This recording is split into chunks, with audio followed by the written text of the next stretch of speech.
It's the men's 3,000-metre steeplechase. Well, there was a little bit of a mess in qualification. Quite a few fallers that we saw, including Remy Schnuss of Belgium and Zach Seddon of Great Britain and Northern Ireland, who tried to get up, tried to recover, but of course the energy that you use in doing that sometimes makes it really tough.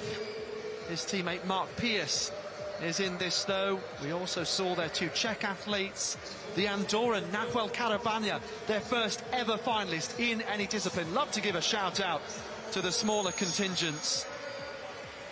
And one of the bigger contingents, of course, is the French and Djilali Bedrani. Fourth at the European Indoors in 2019, 8-13 this year, but European leader is Daniel Arce of Spain. First at the European Team Championships last year, but blue bib signifying that best time in Europe in 2024. Karl Babendorf next to him there, 2.7 seconds personal best this year to 8:16.84, as you can see.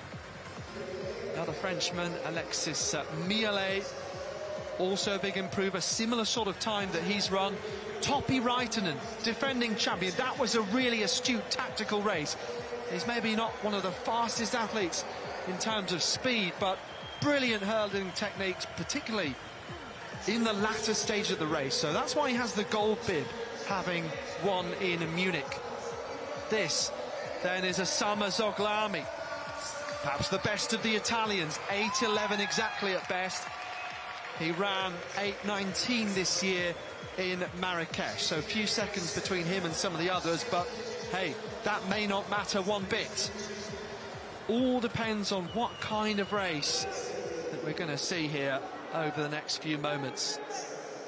Also have a couple of Swedes in this as well, so a few nations having strength in depth. We'll see whether that plays out again in any particular way, whether there's tactics or just focus on individual races here.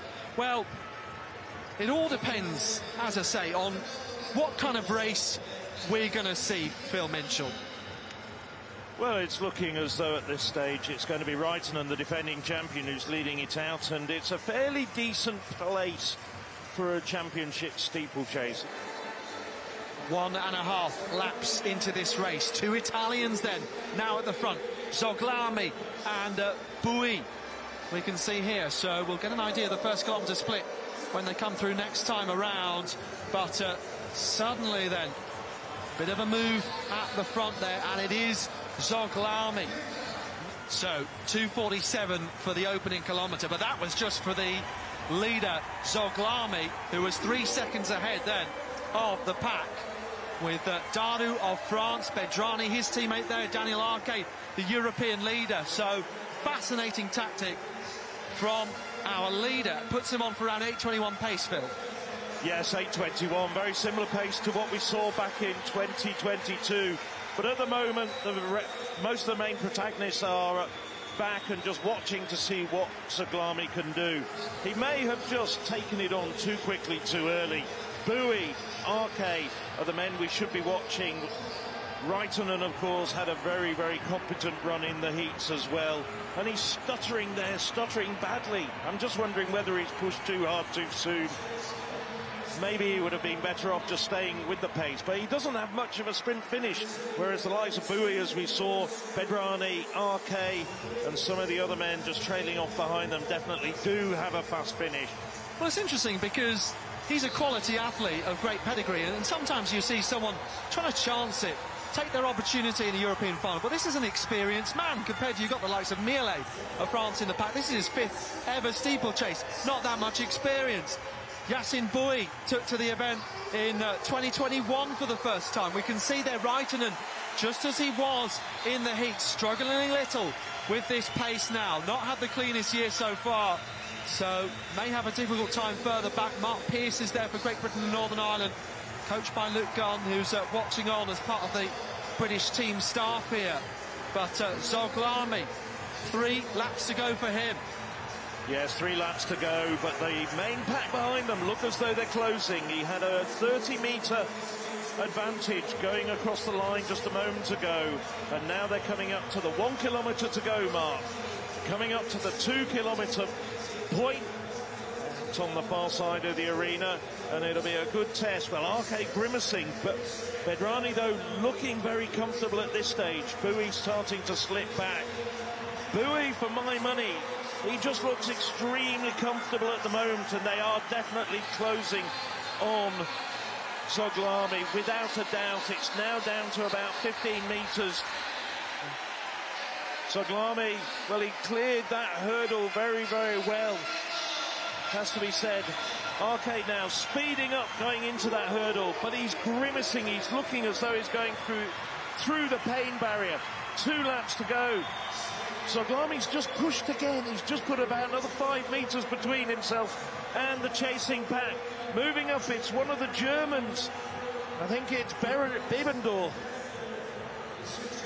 Yeah, it was 5:31 after 2K. It was actually a faster split there. He did most of the hard work, though, in the early part of that kilometre. Now, kind of that gap has been maintained. You just wondered whether the pack were going to work together, led by Arke and Rupert, the first of the Germans. In fact, it is. Then Bedrani, who we picked out before the race, perhaps the best Frenchman, 8:13.73. Well, a number of these men have struggled for high-quality competition opportunities this year, as we see Arke gritting his teeth, maybe getting a little bit tired, grimacing quite a lot there. But this pack is running more and more in single file. Rupert looking more in control as he edges into second place. All the Frenchmen together, though, and suddenly, like a swarm of bees, they're closing up ever more on Zoglami, hitting the bell. 7:16 into this race now.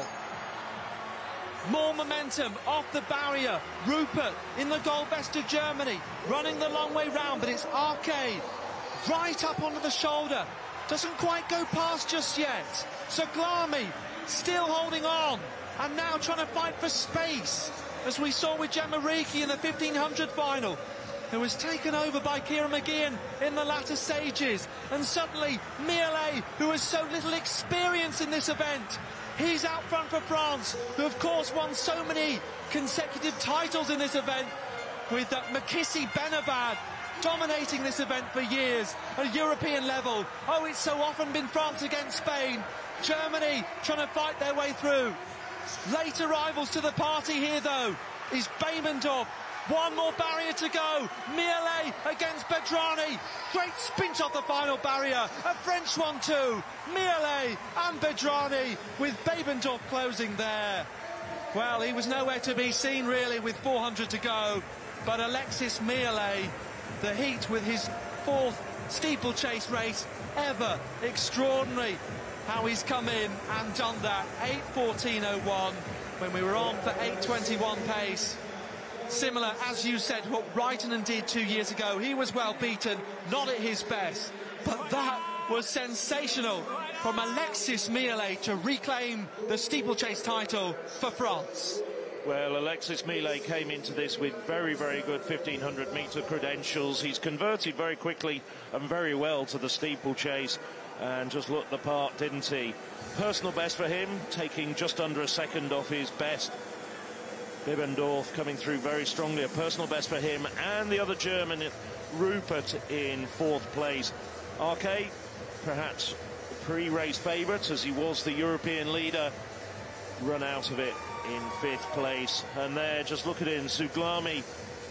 Well, he ran at 8:21 pace over the first 2 kilometres, and he finished in 8:21, but it was 7 seconds in arrears of the winner. The wheels started to come off Zoglami about 300 metres to the end, and then everybody just came past him. Bedrani looking around for his colleagues and compatriots, but Alexis Miellet, as we look at the closing stages of the race, Miellet, really good hurdler. Sometimes when you're converting to the steeplechase, it takes you a little while to actually get to grips with the event, because it's such a different rhythm in terms of endurance running. Your rhythm's broken by going over these hurdles. But Miellet has made it look quite easy, that conversion. at this point, with a lap to go, it looked as though it was going to be perhaps Bedrami, but perhaps the indicator that Miellet was going to be the winner was just looking at his face. Bedrani always grimacing, never quite looking comfortable, despite the fact that he was digging deep. But Miellet, that change of gear that he has from his 1500-metre running days, proving to be decisive. But it's ridiculous, Phil, because his first steeplechase race was on the 4th of May in Dessines in France. He ran 8:24 there, and now he's run 8:14. That's extraordinary, isn't it? And Babendorf's improved on his PB this year by 4.1 seconds as well. Bedrani between them, a French 1-2. They will absolutely love that. They did it in 2010 as well.